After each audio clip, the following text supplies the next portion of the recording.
রিম্পার video দেখে জানতে পারলাম ঘোড়া নাকি বলেছে যে টক্সিক নেডি নাকি বলেছে যে পেঁয়াজ রসুন নাকি নিরামিষ। হ্যাঁ, এরা তো উদ্ভিদ, এরা তো মাটির নিচে হয়, ওই জন্য এরা নাকি নিরামিষ। তো পেঁয়াজ ও নিরামিষের দিন নাকি ও পেঁয়াজ রসুন খায়। হ্যাঁ, আমি বলি কি যে শোন না, তোকে না ওই কন্ট্রোভার্সি মানায়, কেননা তোকে ওই ঝগড়া করাটাই মানায়।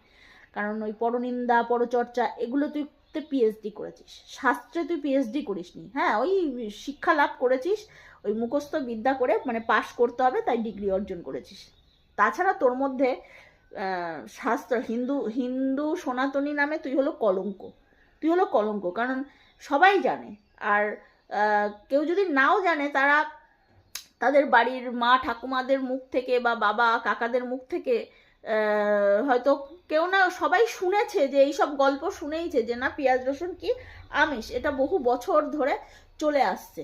কিন্তু তুই বলছিস যে না এটা নিরামিষ। হ্যাঁ, পেঁয়াজ রসুন নিরামিষ না, পেঁয়াজ রসুন আমিষ, এটা শাস্ত্রে লেখা আছে, এর বৈজ্ঞানিক ব্যাখ্যাও আছে। তুই যদি মানে এটা নিয়ে গুগল বাবাকে জিজ্ঞেস করিস, গুগল বাবা তোকে এর উত্তরটাও দিয়ে দেবে। তো আমি তোকে বলি যে কেন পেঁয়াজ রসুন আমিষ, নিরামিষ না।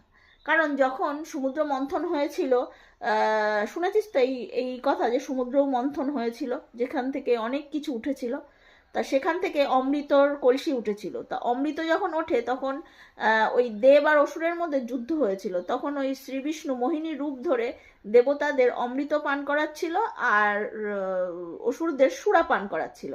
তো তখন রাহু তো খুব চালাক, তো রাহু বুঝতে পেরেছিল যে ওদেরকে সুরা দিচ্ছে আর দেবতাদের অমৃত দিচ্ছে। তখন রাহু ওই দেবতা সেজে দেবতাদের মাঝখানে বসে এক ফোঁটা অমৃত খেয়ে ফেলেছিল। তো যখন শ্রীবিষ্ণু জানতে পারলো যে রাহু দেবতাদের মধ্যে বসে দেবতা সেজে অমৃত পান করেছে, তখন কি করলো, ওই শ্রীবিষ্ণু ওর সুদর্শন চক্র চক্র দিয়ে রাহুর ধর থেকে মাথা আলাদা করে দিল। তখন ওই রক্ত, যে রক্তটা মাটিতে গিয়ে পড়েছিল, সেই রক্ত থেকে নাকি পেঁয়াজ আর রসুনের জন্ম হয়, আর পুঁই শাকের জন্ম হয়। ওই জন্য পেঁয়াজ রসুন পুঁই শাক এগুলো হলো আমিষ, এগুলো নিরামিষের মধ্যে পড়ে না, এগুলো নিরামিষে বর্জন, শাস্ত্রে লেখা আছে এবং এর বৈজ্ঞানিক ব্যাখ্যাও আছে। তো তুই একটু শাস্ত্র পড়, বুঝতে পেরেছিস তো? কন্ট্রোভার্সি করতে করতে না, মানে সনাতনী, যে তুই যে নিজে একটা সনাতনী সেটা তুই ভুলেই গেছিস, বুঝতে পেরেছিস তো? তুই সনাতনী নামে একটা কলঙ্ক, তুই কোনো জাতের মধ্যেই পড়িস না, বুঝলি? আমিষ, তোর শ্বশুরবাড়ির লোকেরাও যে কি খেয়ে পড়াশোনা শিখে শিক্ষিত হয়েছে আমি মানে ঠিক বুঝতে পারি।